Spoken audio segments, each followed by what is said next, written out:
Hello, hello. You're listening to the Bitcoin Advocate podcast. I'm your host, Andy, and if you're new here, welcome. This is a show where we discuss all things Bitcoin on a weekly basis, and this is a show that I wish I had when I first got into Bitcoin, which is why I started this podcast. This is meant to be your one-stop shop of complex topics in the wonderful world of Bitcoin explained in simple ways. As a reminder, this show is available on YouTube, Spotify, Amazon Music, and a whole bunch of other platforms. So, wherever you might be listening from, if you like the show, be sure to follow and subscribe. You can also follow me on Twitter at twitter.com/thebtcadvocate. As promised, this week we'll finally be delving into Bitcoin.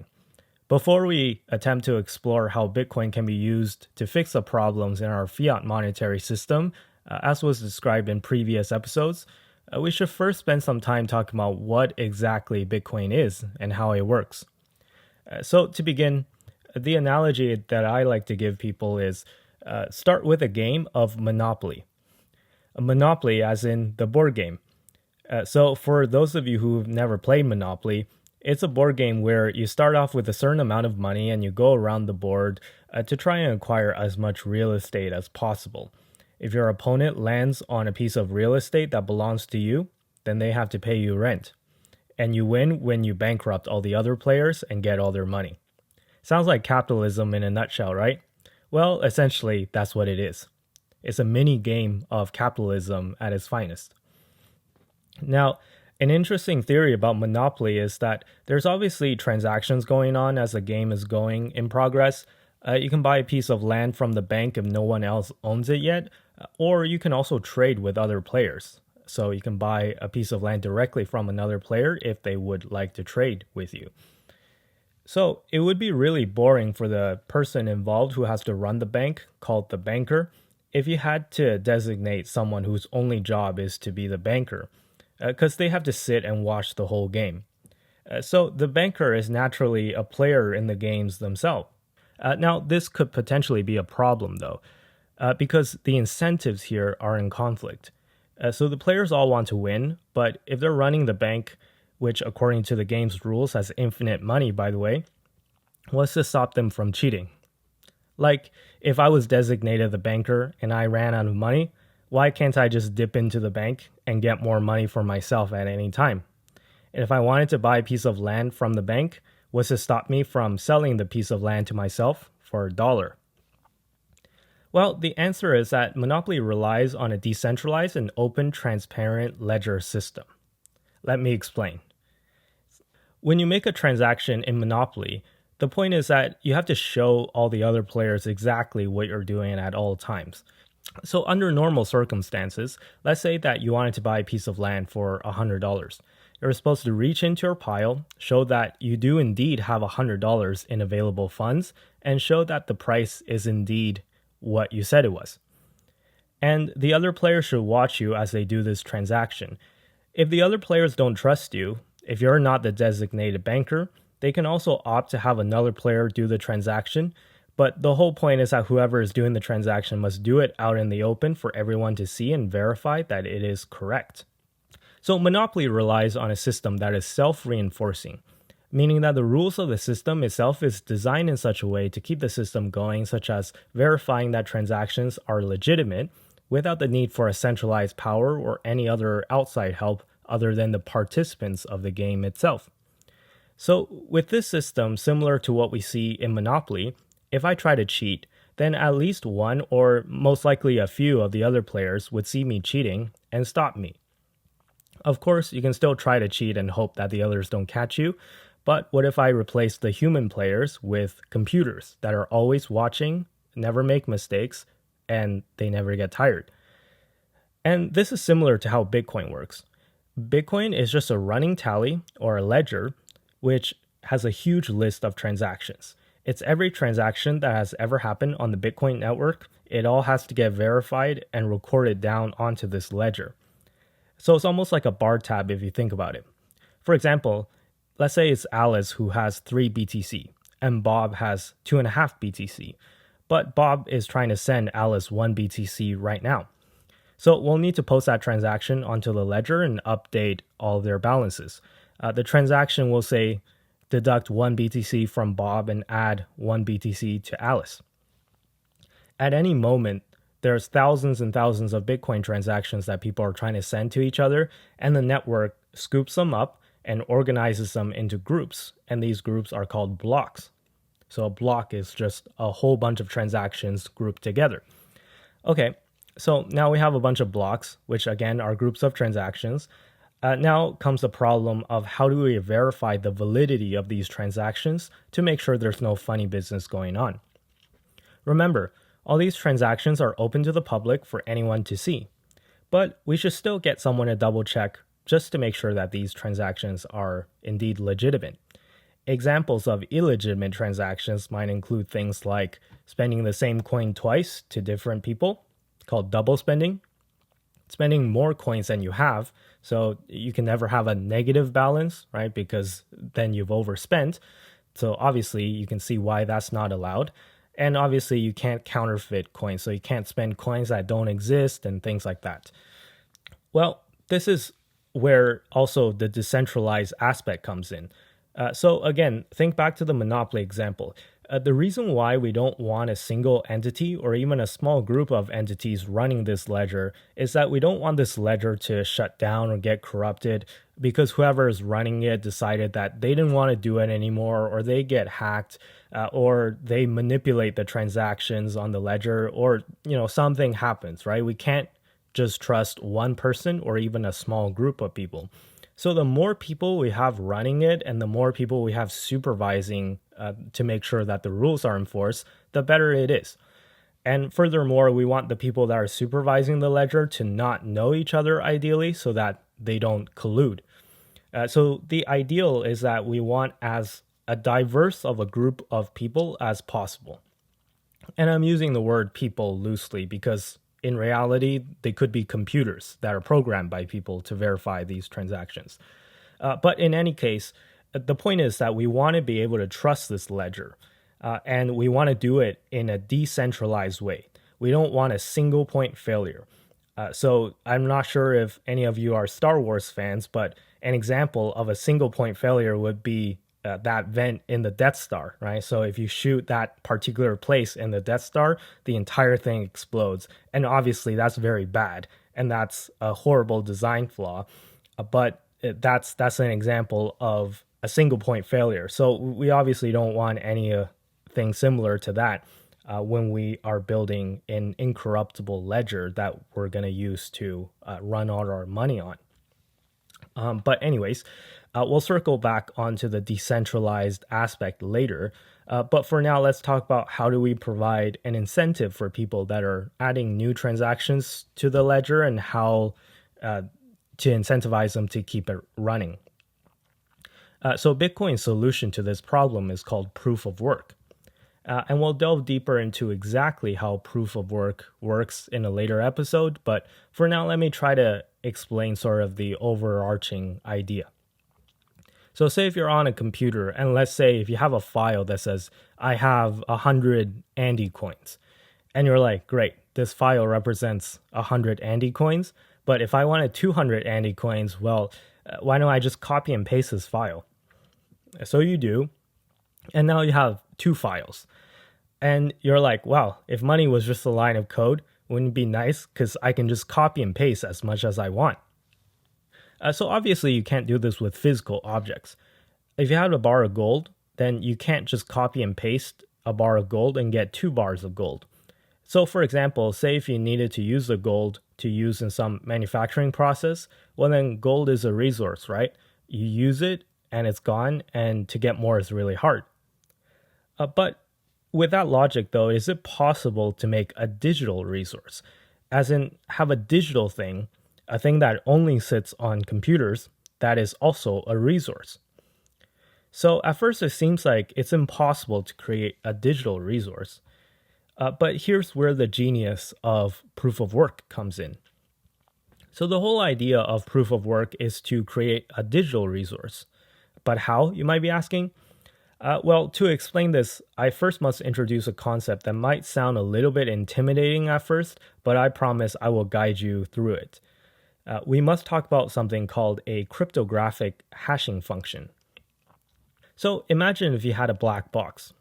And the characteristics of this box is that you feed it a message, any message, text, numbers, whatever you like, and it will spit out another message that is binary, i.e. ones and zeros of a fixed length, let's say 256 bits. So 256 ones and zeros, either ones and zeros.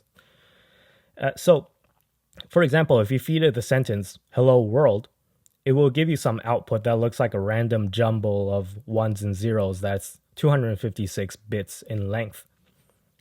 Suppose further that you can't go backwards on this process, meaning that you can give it an input and ask to spit out an output, but there's no way you can take an output and ask the box what input was thrown into the box to create this output. Now, I know that sounds a bit confusing. Rewind this part if you have to, but I'm going to move on. Lastly, suppose if you change one thing about your input message, say if you write hello worlds with an S instead of hello world, if you just add or change or subtract one letter and you feed this message into the box again, it will give you a totally different output that's also binary and the same length, 256 bits, but just completely different output from your previous message. So the output from hello world and hello worlds with an S looks totally different, and there's no relationship between the two. And remember, you can't go backwards on this process. So if I showed you the two outputs and I didn't tell you what inputs were used to create them, there's no way you can deduce anything about either of the inputs nor their relationship to each other. You wouldn't know what message was used to create these outputs, how similar the inputs are to each other, and whether it's just one paragraph or one word, whether one is one letter off from the other, nothing. You wouldn't be able to deduce anything. So if you had such a black box that followed all these characteristics, it is said to be a cryptographic hashing function. Okay, take a deep breath. You're like, what the heck was that? Listen to that part again if you need to. But the reason why I had to explain all of that is because we're going to leverage this idea of a cryptographic hashing function to create our digital resource. The idea is that if we wanted a certain output from a cryptographic hashing function, then there's no way to get that output unless we randomly tried a lot of guesses. So for example, say the output is a 256-bit binary number again, and say if I wanted the output to start with 30 zeros. So I want the first 30 characters of this binary number to all be 0, right? 0, 0, 0, 0 for 30 times. And I don't care what the rest are, right? So after 30 characters, the other ones can be zeros or it could be ones. It doesn't matter to me. Well, let's do some quick math to see how likely you're able to get such a number by randomly guessing. So the first character, you have the choice between 1 and 0. So you have a 1 over 2 probability of getting a 0. Second character, a 1 or a 0 again, because it's binary, it's always 1 or 0, right? So again, 1 over 2 probability of getting a 0. You see where this is going? So for the first 30 characters to all be zeros, your chances are 1 over 2 multiplied by itself 30 times. Well, 2 to the power of 30 is just over a billion. So roughly, you'd have a 1 in 1 billion chance of being able to find an input that produces 30 leading zeros on the output by randomly guessing. So in plainer words, you'd have to guess about a billion times. So if I made this into a game where I gave you a reward for finding an input that produces a special output, like one with a certain number of leading zeros, and I made it into a race so that you can only get the reward if you're the first to get it right, does that sound like a fun game you'd play? Well, it depends on the reward and it depends on whether or not you have a powerful enough computer, right? Because when you calculate things that have probabilities that are this low, you're not going to do it yourself. You're going to make a simple computer program and have it crank away. A fast enough computer can do several billion guesses per second. Well, in a nutshell, this is how Bitcoin works. So Bitcoin leverages a specific cryptographic hashing algorithm called SHA-256, or spelled SHA-256. And if you ever heard of Bitcoin mining, that's what this is. So all the computers are trying to find a special input that when you throw it into SHA-256, gives an output that is special. like a certain number of leading zeros. And this special input is called the proof of work. Why is it called the proof of work? Well, as you can imagine, running all those computers that crank billions of calculations per second uses a lot of electricity. But since there is no way to quickly get this special input other than to randomly guess and expend all this processing power and electricity, if you manage to get it, then that must mean you did a lot of work. The reward for the first agent to find the proof of work is given in Bitcoin, and currently it is at 6.25 Bitcoin per block, meaning that every time you succeed, you get 6.25 Bitcoin, which is worth over 100,000 US dollars at the time that I'm making this podcast. So obviously that provides an incentive for people to enter into this race and try to throw their hat in the ring, so to say. So this reward, though, is also cut in half every 4 years in an event called the halving. The next halving will most likely take place in the spring of 2024, which the reward will be cut to 3.125 Bitcoin per block. We'll talk about precisely why this reward is cut in half every 4 years at a later time. But note that the point of all of this is to create a digital resource. Every Bitcoin in existence was mined this way at some point. Therefore, you know that electricity has been expended to create Bitcoin.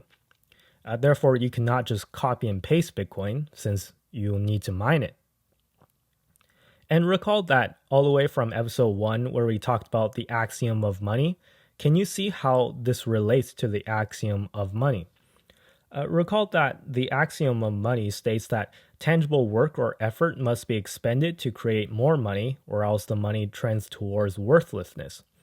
Fiat currencies violate the axiom of money, since it can be created out of thin air by the government with no effort. Gold follows the axiom of money, since someone had to dig it out of the ground and refine it and cast it into a coin, and that takes tangible time and effort. And with what we talked about today with Bitcoin, Bitcoin also follows the axiom of money using proof of work, since you'll need to mine it, i.e. do work, and then show your proof of work. So it's a really non-trivial effort to get more Bitcoin, and proof of work is how it's done. Now, lastly, I did skip over one detail. I know this is already confusing enough, so I'll simplify it a bit.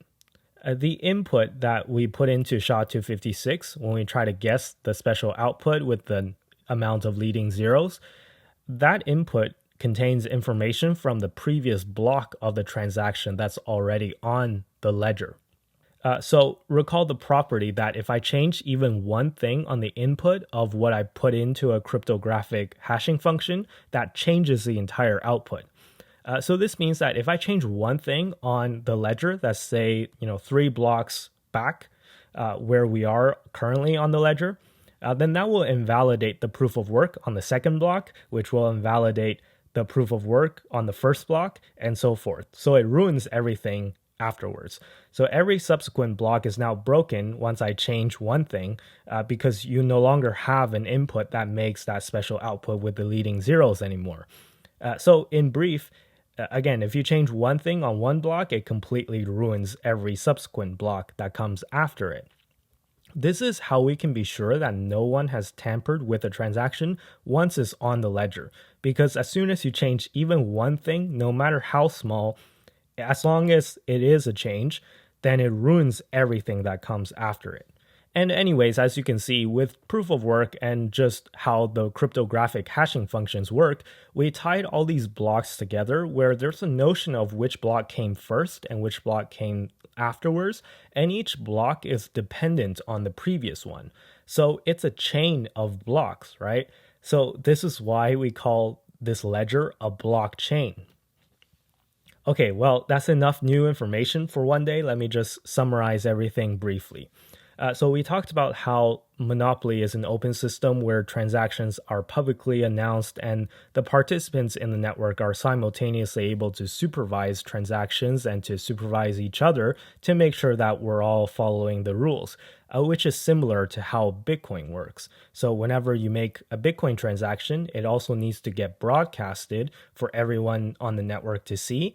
and for everyone on the network to verify that is indeed a legitimate transaction and that you're not breaking rules like double spending or spending coins that you don't have or spending coins that don't exist, things like that. So we also talked about how to create a digital resource with the help of a cryptographic hashing function. We talked about proof of work and how mining works. And in the end, we tied it all back and introduced the concept of a blockchain. So if you understood everything that we talked about today, good for you. If you're like, I totally didn't understand any of it and it was just confusing, that's okay too.